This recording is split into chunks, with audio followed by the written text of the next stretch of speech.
Hey everybody, how's it going? Welcome to episode 2 of the DC Universe Annotated podcast. In this episode, we're going to talk about the Suicide Squad spinoff for Peacemaker, which was announced, the Hawkman casting for Black Adam, the movie, the new Batwoman set photos, and the villain reveals that have come out so far. And we'll finish this episode off with our fourth segment of the Batman 3 Jokers, a theory we have about that after reading the first 2 issues. So if you're listening to this on YouTube, the first 3 segments are uploaded at 4, 6, and 8 p.m. Eastern time every Monday. And if you're not interested in listening to, it split up in segments and you want to hear the bonus 4th segment, which today is the 3 Jokers theory, check out the full audio on either Spotify or SoundCloud. Links will be in the description, or just search DC Universe Annotated on Spotify or SoundCloud respectively. Those versions go up at noon Eastern time, same day. So, today I am joined by the new co-host of the podcast, Jorge. So, before we get into the first topic, I'm just going to let him introduce himself. Hey, everyone. I'm Jorge. Really glad to be here with Josh today and with future episodes later on. And I'm just really excited to be here. Let's get started with this, Josh. Yeah, so, getting into the kind of also a controversial casting for our next topic here. So, Batwoman, Ruby Rose originally was cast as Batwoman for the series. She made a bunch of appearances on crossovers, and I thought she was a great casting, and basically as good of a casting in a lot of ways as you'll get for Kate Kane, aka Batwoman. Now, due to just the intensive schedule of being a lead actress or actor on a CW show, you film over 20 episodes, including crossovers appearances for other TV series, plus the press, plus it's a lot, and you're working they've said before 12, 14 plus hours sometimes filming at a time. And because you have so many episodes, the majority of your year is basically filming. And for those that aren't aware of it, they film the CW shows in Vancouver, Canada. So if you're not from that area, for some actors, I can understand why, if you have a house in LA or New York or something like that, and that's where your family is and that's where you're from, it could be a hassle to have to be in Vancouver for more than half the year. You know what I mean? When all the other stuff, and if you are an actress like Ruby Rose that's in demand for movies and stuff that film primarily in LA, I can understand why it becomes a choice at a certain point, which one you want. But she left the series. They recasted the character. I'm not going to say the actress's name. Well, I'll try. No, I'm not going to try because I always mess up her first name, but it's spelled Javicia, and the last name's Leslie. But she's playing a new character that is described as more or less kind of being on the streets and everything. When we're introduced to the character, she used to be an addict, but now she's reformed. And I guess part of her storyline might be somewhat of a redemption story, maybe of self-confidence of, regaining who she is and whatever after her internal battles and demons. I'm not really sure because they haven't released too much about what we can expect from the character outside of a 2-sentence summary. But they did some set photo leaks, and I was a little disappointed personally, just because the costume's the exact same as Ruby Rose's Batwoman costume with the red wig and everything. And I was really hoping for a new Batwoman they would do a new costume, just because some variations of Batwoman, whether it's on the animated series or different alternate universes, they usually have silver or gray in the costume colors, and I thought that would have been kind of cool if they can incorporate it, just make it more of her own kind of costume to really say that she's a new Batwoman. And the reason why, it's just because if she's wearing the same exact costume as Ruby Rose's Batwoman, it makes it seem less that Kate Kane was kidnapped or something and, killed maybe in action as Batwoman. It looks less like that and more like Kate Kane outside of Batwoman disappeared and decided to give it up. You know what I mean? Kind of like what they were saying with Bruce Wayne. He just kind of disappeared and gave it up. Right. Well, I kind of feel like this is kind of something we kind of have to watch to see what happens, because maybe it's one of those things where it's Kate Kane is, handing off the cowl of Batwoman off to her character. And and maybe it's just gonna be for like the first few episodes. She has that exact same costume as Kate Kane, as the original Batwoman anyway, and then maybe we could slowly see a transition of the costume being changed. Yeah. But I think another part of what I'm worried about the character though is the character of Batwoman herself. Because I know a big part of it for the LGBTQ community, I know, was that the character of Batwoman was lesbian, and I know that's super big for a lot of fans because. Well, the new one is too. Oh, really? Yeah, the new character. Yeah, that was like the first thing they said they were going to keep. Okay, yeah, because I know that's also like a huge part of the character too, because it created like I know a lot of internal struggle, and not saying I'd enjoy watching that, but it's good to see that because it's something that I feel like it means a lot to people. So it's good they're not taking that part of it away, and I feel like that's a huge part of the show.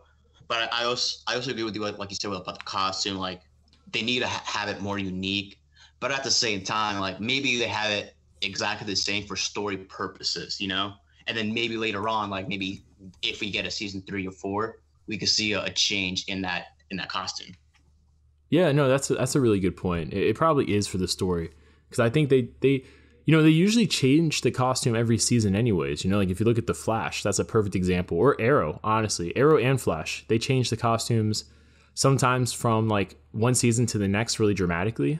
Like Flash went from having like his circle in the middle, it being red with the lightning bolt, to it being more like the comics where it's white.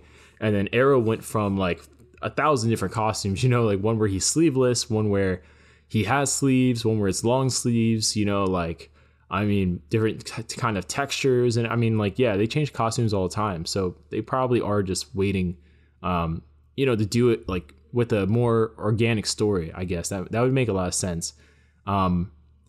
And the new character, I don't think we said the name. The new character replacing Kate Kane is called Ryan Wilder.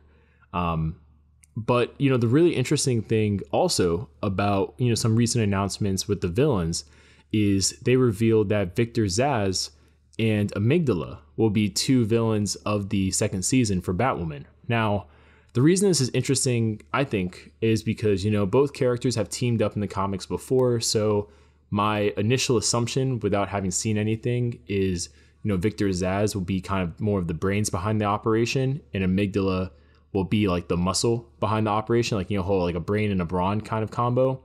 But, Victor Zsasz, he's kind of gotten a lot of spotlight in recent, like the last 10 years. He was in the Arkham games, more of an Easter egg than anything else, I would say. But, he was in the Arkham games. He was in the Birds of Prey movie.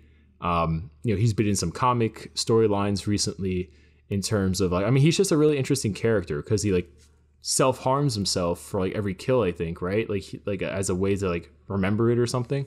The way he would do it is like he would scar himself. It was kind of like a tick mark, and he was like a bunch of like 5 ticks off for everybody who's killed. And like you said, he is getting a lot of attention right now, and I kind of see that as a good thing because I feel like his character is what people want right now, especially because with all these like murder TV shows, like I don't know, like a lot of people were like obsessed when the John Bundy documentary came out, and I think his character kind of fits well with our generation because like I feel like we're kind of like obsessed with that kind of stuff, like this, like we're obsessed with psychopath killers, and like we enjoy seeing that kind of stuff. You get what I'm saying? Yeah, I do. Yeah, I got what you're saying. Yes, so I think it's super interesting that he is getting all the spotlight, and like you said, like I remember when I like very first time I saw this character, I was creeped out, but also super intrigued with it because it's weird. It's kind of like another Joker, but not his own version of craziness, So it's like I feel like he himself, if with a lesser hero, he could be a main villain. And I think Batwoman is actually perfect because like she's basically the woman version of Batman, and she has like her own crazy sadistic I can't even say the word. Sadistic? Yeah, sadistic villain like the Joker in Victor Zsasz. Yeah, a thing I didn't even think about, honestly, is, so in Birds of Prey, something they did with the character was they made both Victor Zsasz and Black Mask gay, and they were boyfriends, I believe, if I remember, yeah, I mean, they cut some of their scenes out a little bit and they made it like not as in your face as I think some of the test screenings had it based on reports, but like they were a couple in the movie. And I wonder if they're going to keep that aspect of the character, not the Black Mask relationship, but, you know, I wonder if they're going to keep Victor Zsasz as a member of the LGBT community, since he was in the Birds of Prey movie. Sorry. Also with Amygdala, something I find really interesting is, so for those that don't understand the character, because he's kind of like a C, D-list Batman character. So the character basically went through surgery to have his amygdala removed, hence the name. And the process kind of got botched. He ended up going mentally unstable with, you know, up and down episodes of homicidal rage. And eventually, you know, later on in the comics, you know, kind of further enhancing the whole anger and, you know, like kind of like a Hulk-like strength type of analogy here. He underwent a transformation which saw him gain superhuman strength. So I definitely think it'll be interesting. So like with the CW DC TV shows, recently after Crisis, originally some of the shows are in different universes, but now they're in all the same universe. And I'm interested in seeing if with Amygdala, they're going to use something that's been in the CW TV universe before, which is the Mirakuru from Arrow. Because that gave people like Deathstroke superhuman strength, but also it gave them mental instability and anger issues. So I'm curious to see if, I mean, since that's basically a good explanation within the CW universe already for Amygdala's situation, you know, like if he got some version of that or a derivative of the Mirakuru or something like that, or they just gave him straight up Mirakuru. I mean, I think that would work well, but what do you think? I think that'd be pretty cool to see, but I was also thinking about what's the name of those toxins that Bane injects himself with? Because maybe he has like a form of those, and then like maybe in the later on seasons, the venom. And what if we maybe see later on, maybe season 3 or 4, the introduction to Bane in the Batwoman series? Honestly, so all right, here's what I have to say to that. If they do Bane and they do a situation where Bruce Wayne Batman disappeared because of a plan by Bane, that would be amazing, I think. And then the reason I say that is because what you have the opportunity to do then in the Batwoman show is you can, and they're kind of setting it up a little bit because they have Hush, right? And Hush's whole thing is that he got surgery to look just like Bruce Wayne. So you set yourself up, if that's what you do, you could do kind of a version of like the Nightfall storyline. I think it's Nightfall, where like Bruce Wayne breaks his back and someone has to take over as Batman. You can do that, but you can have Batwoman instead of like Azrael. You have Batwoman take over, which I guess they kind of already did. But you can have Bruce Wayne return and kind of be like a Batman Beyond mentor / like, you know, at the HQ kind of like tech support, helping her out kind of thing on missions. And you don't have the pressure anymore if you do that storyline of Bruce Wayne being crippled by Bane and Bane being the reason why he disappeared. You don't have to worry about him overshadowing Batwoman and becoming Batman again because he's crippled. You know what I mean? Like he won't be able to do it. Yeah. Oh, so I get what you're saying. Like instead of him actually being healed, like he would just be crippled for life.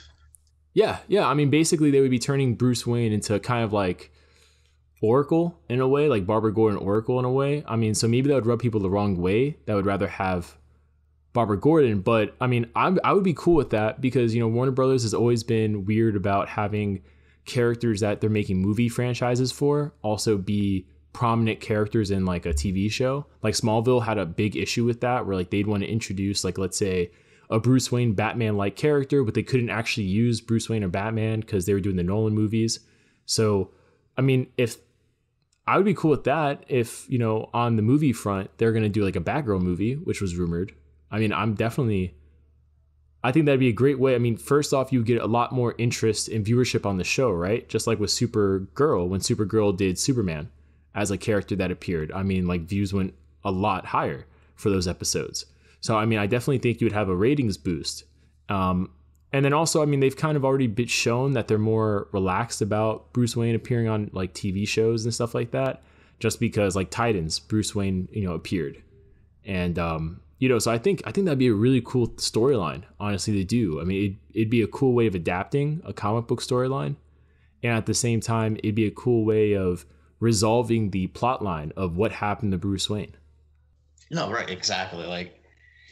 It's super interesting to think about, and I also feel like it's just one of those things where it's like, I hope this happens, but we also got to remember, like you said, like we got so many limitations with the amount of characters they can use, and I also just feel like that it won't really be a problem. Like you said, Bruce Wayne appeared in Titan, so I feel like they could definitely use them again, and like you said, do that whole the Nightfall storyline.